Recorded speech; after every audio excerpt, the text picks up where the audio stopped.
I know how angry you are, and I know what you're angry about. I'm going to end tonight, as I always aim to, on a positive note. But let's start with this.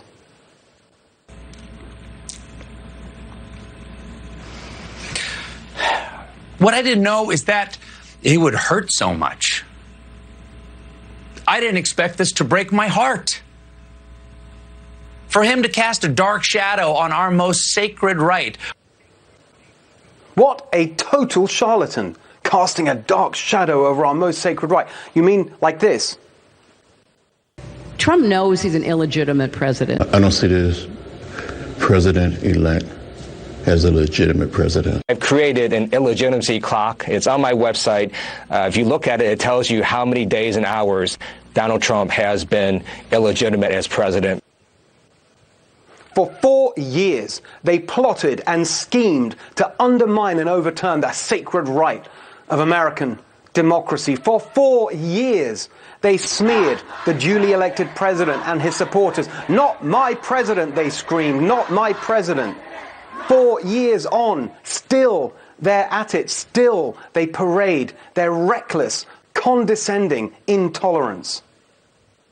I'm not going to say that 50% of Americans are racist and sexist and homophobic, but I will say that that tells me that they will look the other way to that kind of behavior, to the plight of their fellow Americans, if personally they feel that they are doing okay and that they will do better under that type of presidency. And that, I think, is despicable. It is un-American. From deplorable to despicable. 4 years of non-stop hate. And now they want the Americans they dismiss and demean to just roll over and pay homage to the new regime. No, no, no. They go on about democratic norms and how Trump is undermining them. Right, let's follow their example. Let's uphold their norms, Democrat norms.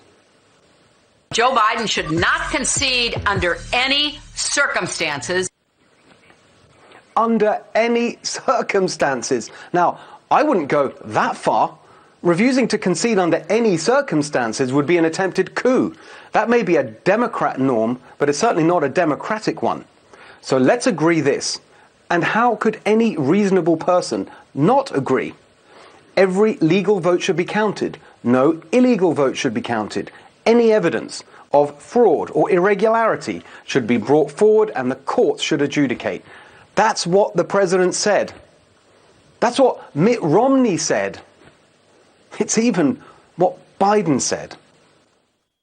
It ain't over till every vote is counted. Every ballot is counted. Every election has some level of fraud, irregularity, error. Usually it doesn't affect the outcome.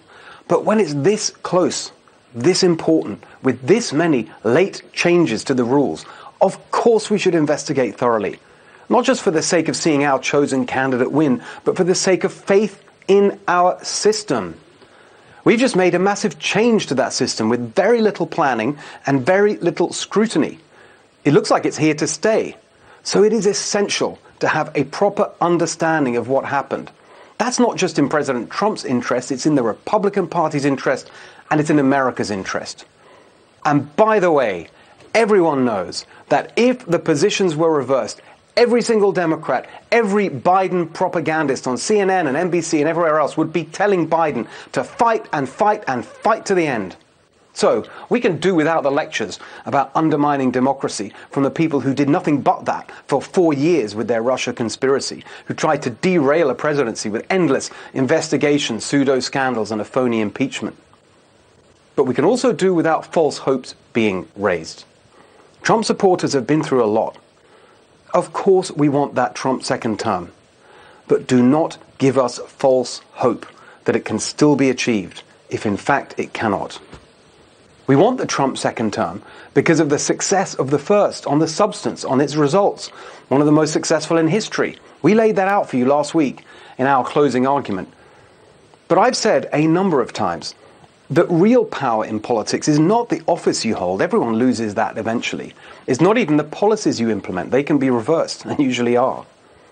Real power is when you change the way people think. That lasts way beyond your time in office, way beyond your lifetime.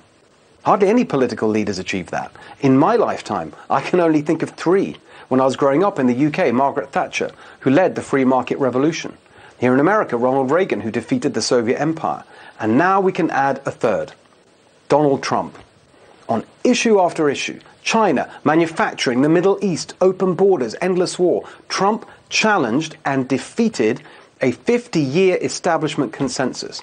The neocons defeated, the globalists defeated, their ideology gone, replaced by Donald Trump's new conservative populism. Yes, Trumpism. Pro-business on tax and regulation, pro-worker on trade and immigration. This is a towering achievement, recognized this week through gritted teeth by Trump's enemies right across the spectrum.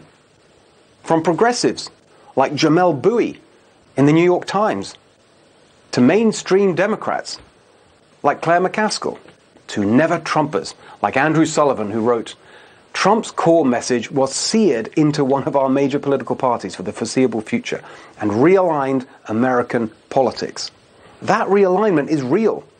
Winning nearly 1/3 of Latinos, record levels with black men, doubling support from black women, higher with LGBT Americans, working class Americans, Jewish Americans, Muslim Americans, over half of Native Americans. The highest share of the non-white vote for 60 years. President Trump has turned the Republican Party into a modern, multiracial, working-class coalition. That is a historic shift, a once-in-a-century shift. Meanwhile, Trump has helped turn the Democrats into the party of the coastal and urban elite. Look where Biden got his support. Wall Street, lawyers, professors. All of this gave Biden huge advantages. He had big money, over twice as much as the president. But he had something else money can't buy. The alliance of bias, big media and big tech. An early study found that big media is over 90% negative about Trump. By the election, it looked like 100%. How could that not suppress the vote? How could their polls, Washington Post and ABC, with Biden 17% ahead in Wisconsin, how could that not suppress the vote? Big tech suppressing the message, suppressing information that could hurt Biden. Trump had the entire establishment against him. They were salivating over what they called the Great Repudiation. Well, it didn't happen. We wanted to see a repudiation of this direction for the country. And the fact that it's this close, I think, it hurts. Republicans won in the Senate, won seats in the House, won state legislatures. The Trump haters say that shows voters wanted Republicans, but not Trump. But compare these results with 2018, when it was Republicans on the ballot without Trump. Then there really was a blue wave. Not this year. It was Trump who saved the Senate, Trump winning seats in the House, Trump getting those state houses back. If Biden is eventually certified, he'll have no mandate. No mandate on policy. He never talked about his policies. No mandate even for his mask mandate. Trump won the places where the virus is worst. Latinos, black Americans, working Americans. They chose Trump recovery, not Biden shutdown. And if anyone tries any of that, I'm telling you now, here on this show, we will resist, resist, resist.